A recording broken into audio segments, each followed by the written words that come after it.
မေကွန်မီရှောက်ခွင့်ပြုပါရှင်ဗျာ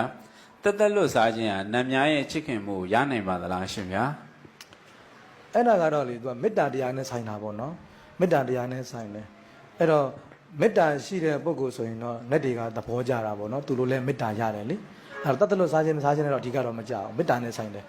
တက်တက်လွတ်တော့စားပါရဲ့ဒေါသတွေကြီးနေမယ်ဆိုရင်တော့နတ်တွေပဲချစ်မလဲနော်အဲ့တော့အသားစားခြင်းမစားခြင်းနော်အဲ့ဒါမဆိုင်ဘူးအဓိကမေတ္တာတရားပဲနော်အသားစားပြီးမှလည်းမေတ္တာအားကြီးတယ်မေတ္တာထားတယ်ဆိုလို့ရှိရင်နတ်တွေချစ်တာပဲလေဟိုတီဟိုခေတ်မှာဆိုလို့ရှိရင်ဝိတာခဆိုတဲ့မထေရတစ်ပါးရှိတယ်အယံမေတ္တာအားကြီးတာနော်အဲ့တော့သူဆိုရင်အဲ့မှာတနေရာမှာ तू ကတဝါပဲဆိုတာ၄လပဲနေတာအကြာရင်မနေဘူးအဲ့တော့၄လဆိုရင်တနေရာကို तू ရွှေ့တယ်တနေ့ကျတော့ तू ၄လပြည့်တော့ပြန်တော့မယ်ဆိုတော့မတက်ပြန် तू ပြန်တော့မယ်ပေါ့နော်ဆိုတော့အဲ့မှာ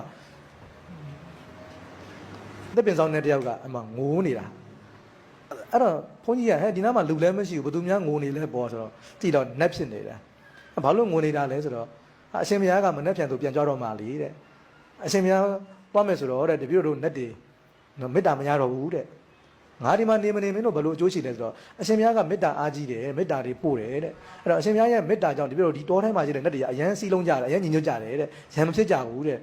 အဲ့တော့အရှင်ဘုရားကပြန်သွားမယ်ဆိုရင်မေတ္တာမရတော့ဘူးတဲ့အဲ့ဒါပြန်ပြီးတော့မူရင်းတိုင်းရံဖြစ်ကြတော့မှဒီနတ်တွေကတဲ့နော်တောတောင်းနဲ့တောင်တောင်းနဲ့တွေတစ်ပင်ဆောင်နဲ့တွေကရံဖြစ်ကြမှာတဲ့အရှင်ဘုရားရဲ့တဲ့ဟိုတပည့်တို့ကိုနော်ချမ်းသာဟို